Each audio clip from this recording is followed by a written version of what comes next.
सी voter का एक सर्वे आया है।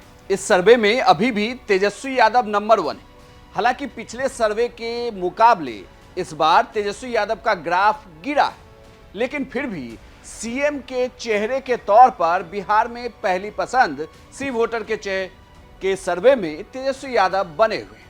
और तेजस्वी यादव से दूसरे नेताओं के बीच का डिफरेंस बहुत बड़ा है। पहले दूसरे नंबर पर सीएम नीतीश कुमार थे, लेकिन अब वो पोजीशन प्रशांत किशोर ने ले ली है। प्रशांत किशोर का ग्राफ सी वोटर के सर्वे में बढ़ा है। वहीं सम्राट चौधरी का भी ग्राफ काफी बढ़ा है सी वोटर के सर्वे में।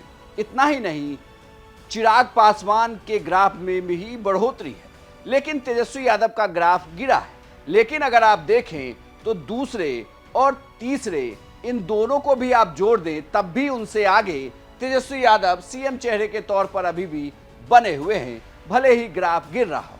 एक और पटना में महागठबंधन की मीटिंग, जिसमें सभी दल सीट शेयरिंग पर बातचीत करेंगे। सीट शेयरिंग पर चर्चा है, साथ ही तेजस्वी के चेहरे पर भी मुहर लगने की बात कही जा रही है। और उस बीच जब सी वोटर का ये सर्वे आया है तो इससे आरजेडी भी गदगद है। हमारे साथ जो सहयोगी हैं, कांग्रेस पार्टी हो, वामपंथी पार्टियां हो, वीआईपी, सब लोग पूरी तरह से इंटैक्ट है। हमारे पास नेता है, नीति है, नियत है। बिहार की जनता की पसंद है श्री तेजस्वी यादव जी। सी वोटर का सर्वे सब लोगों ने देखा, सबसे ज़्यादा बिहार के लोगों ने तेजस्वी यादव जी को अपना मुख्यमंत्री के रूप में स्वीकार किया। अब यहाँ पर आज बैठक होगी 2 बजे से, सब लोग जुट रहे हैं। अब चुनाव नज़दीक है, बैठकों का दौर चलता रहेगा। और अभी तो 2 दिन पूर्व ही श्री तेजस्वी यादव जी कांग्रेस पार्टी के शीर्ष नेताओं से दिल्ली में बैठक किए थे, मुलाकात किए थे। तो हमारे यहाँ कहीं कोई सिर फुटअव्वल नहीं है। आरजेडी सी वोटर के सर्वे को आधार मानकर ये बार बार कह रही है कि इसमें अभी भी तेजस्वी यादव की लोकप्रियता बरकरार है सीएम चेहरे के तौर पर। हमने सी वोटर के सर्वे में जो आंकड़े आए हैं सामने, उसे लेकर सी वोटर के फाउंडर यशवंत देशमुख से इसे समझने की कोशिश की कि कैसे तेजस्वी का ग्राफ गिरा है, लेकिन फिर भी वो सीएम की रेस में पहली पसंद है। तेजस्वी यादव घोषित तौर पर उनके वहां पर मुख्यमंत्री के उम्मीदवार हैं, तो उसका उनको सीधा लाभ है। लेकिन जो एक 40% के आसपास उनकी ट्रेंड लाइन थी, वो ट्रेंड लाइन कम हुई है, करीब 5% उसमें गिरावट आई है। अब ये इंटरेस्टिंग इसलिए है क्योंकि मैंने ये भी आंकड़ों में थोड़ा सा खुदाई करने की कोशिश की कि ये जो अन्य नाम आ रहे हैं, अन्य नाम में कौन कौन से आ रहे हैं, तो हमने उसमें देखा कि थोड़े थोड़े से ही सही, लेकिन कांग्रेस के कुछ नेताओं के नाम उसमें आए, चाहे तारिक का नाम आया हो, चाहे और भी नाम हैं।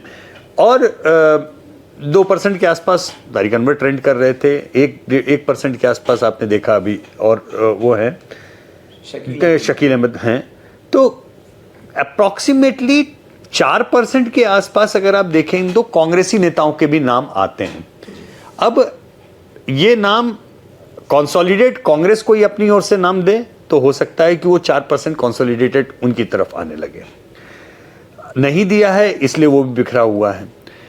कुछ चीजें ट्रेंड लाइन में दिखती हैं। जैसे ट्रेंड लाइन में एक चीज स्पष्ट दिखती है कि नीतीश जी का ग्राफ नीचे की ओर है, और जो उनका समर्थन दिख रहा है वो एक तो उनका कोर कुर्मी कोयरी वोटर जो है वो उसके आसपास चल रहा है।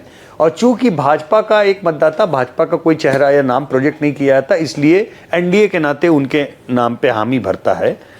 लेकिन ये आंकड़ा गिरा है, और ये आंकड़ा कतई उनके वोट शेयर से मैच नहीं खाता। मसलन तेजस्वी यादव का आंकड़ा उनकी पार्टी के वोट से मैच खाता है। सी वोटर के सर्वे आने के बाद बिहार की सियासत में इसकी चर्चा काफी ज्यादा हो रही है। जिस तरीके से आरजेडी ने रिएक्ट किया है, और वो भी महागठबंधन की बैठक से पहले, उससे तो ये तय है कि जो लगातार आरजेडी कह रही है कि उनकी तरफ से महागठबंधन का चेहरा तेजस्वी यादव होंगे, तो इस चेहरे के तौर पर अब उनके पास ये सी वोटर का सर्वे भी है, जिसे लेकर वो दावा कर रहे हैं। हालांकि इस ग्राफ में थोड़ी गिरावट पिछली बार के मुकाबले इस बार है, लेकिन अभी भी नंबर 1 पर तेजस्वी यादव बने हुए हैं।